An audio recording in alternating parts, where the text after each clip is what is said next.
I got so much motherfucking design on right now. Break it down, bring it back, make it clap. I got 3 old thoughts, new guap, where that thing. Bitches on my line, and you know.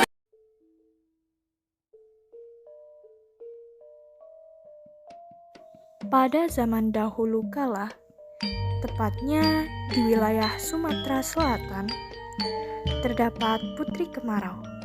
Nama asli putri tersebut adalah Putri Jelitani. Dia disebut Putri Kemarau karena lahir pada musim kemarau. Sayangnya, ibundanya sudah meninggal dunia, sehingga dia menjadi putri sematawayang sang raja. Raja tersebut adalah raja yang bijaksana. Negeri yang dipimpinnya begitu tentram dan makmur. Namun, pada suatu ketika, negeri tersebut dilanda musim kemarau yang begitu panjang.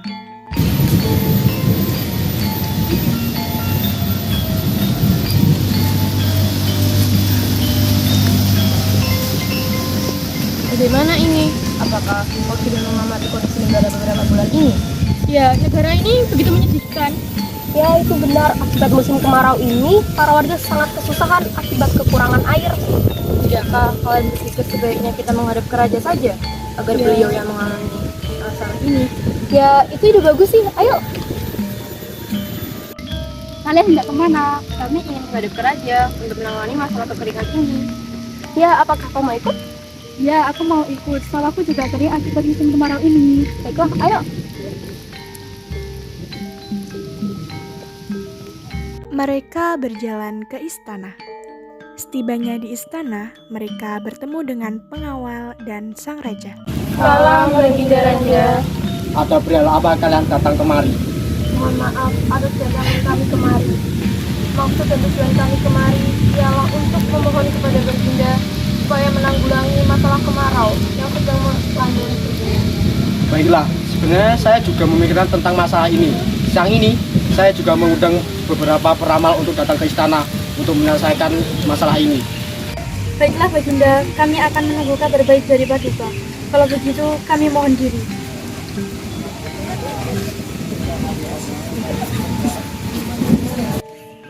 Pada siang harinya, para peramal yang telah diundang oleh raja datang ke istana.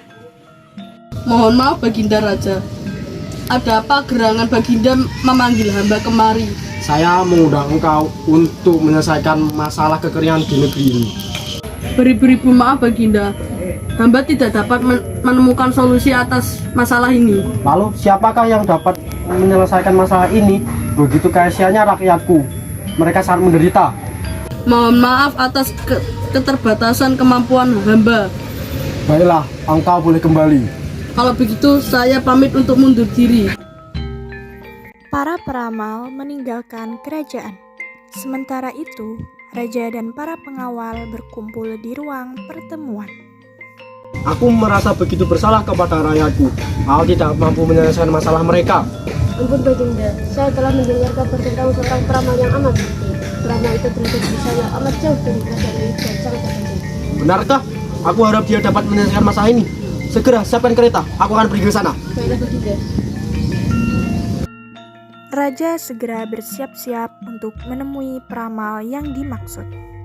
Setelah itu, seluruh keluarga kerajaan berkumpul. Wahai anakku, ayah akan pergi dari desa ini menemui peramal yang jauh dari desa ini. Selama ayah pergi, ayah percayakan kerajaan ini kepadamu. Baiklah ayah, aku akan mematuhi perintah ayah. Raja segera berangkat dan meninggalkan kerajaan. Setelah beberapa lama, raja pun tiba di kediaman peramal yang dituju. Maaf telah mengganggu waktu Anda. Suatu kehormatan bagi hamba. Baginda telah jauh-jauh datang kemari.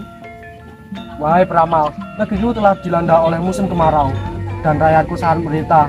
Aku tidak tahu cara mengatasinya. Tolonglah aku, apa engkau dapat mengatasinya? Ada petunjuk yang akan membawa masalah tersebut keluar dari negeri Paduka. Petunjuk tersebut akan segera muncul melalui mimpi sang putri. Baiklah peramal, aku akan menanyakan kepada putriku segera. Terima kasih kembali. Sang raja pun meninggalkan rumah peramal. Setelah sampai di kerajaannya, raja kemudian menemui putrinya.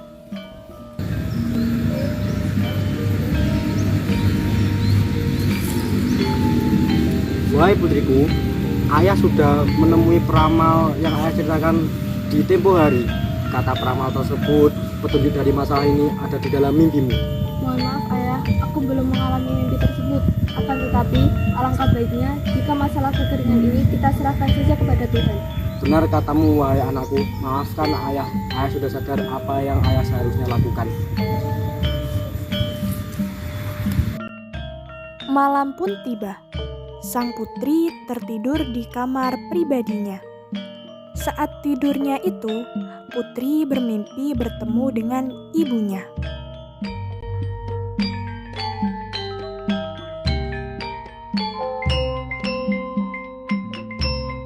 Wahai putriku, apa yang sedang dialami oleh negeri ini akan segera berakhir. Jika ada seorang gadis yang bersedia berkorban dan siap menceburkan dirinya ke dalam laut. Putri segera terbangun dari tidurnya. Raja juga masuk ke dalam kamar Putri Kemarau untuk menenangkannya. Ada apa ya, wahai putriku?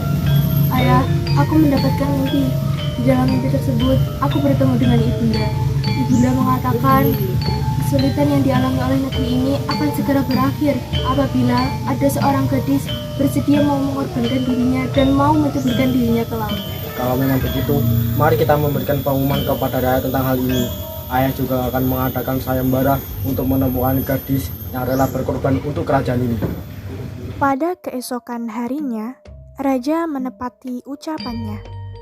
Raja mengumpulkan rakyatnya dan bertanya siapa yang mau berkorban sesuai dengan mimpi yang dialami oleh putrinya. Salam Paduka. Wahai rakyatku, adakah dari kalian yang ingin bersedia untuk melaksanakan amanah ini? Siapa yang bersedia? Suasana pun hening. Mohon maaf ayah, saya rela mengorbankan diri demi seluruh rakyat di desa ini. Jangan anakku, engkaulah satu-satunya keluarga dan penerus yang kumiliki. Tidak ya, sebaiknya saya menjadi korban demi rakyat ini. Mungkin ini adalah takdir saya. Baiklah putriku, jika memang begitu tekadmu, mari nanti kita pergi. Saat waktunya tiba, raja, putri, serta rakyat sudah berada di tepi kolam keramat. Anakku, apakah kau yakin dengan semua ini? Saya yakin ayah, Allah ikhlas kepergian saya, memaafkan kesalahan-kesalahan saya.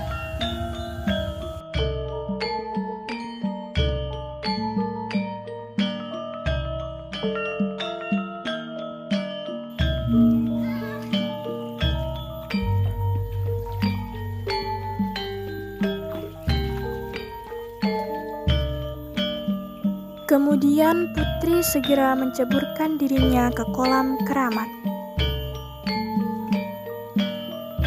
Setibanya di istana, raja pun duduk di singgasananya. Tiba-tiba raja mendengar bisikan gaib yang menyuruhnya kembali ke kolam keramat untuk menemui putrinya. Setelah itu, raja pun mengumpulkan rakyatnya untuk kembali ke tepi kolam keramat. Pengawal, cepat bawa putriku kemari.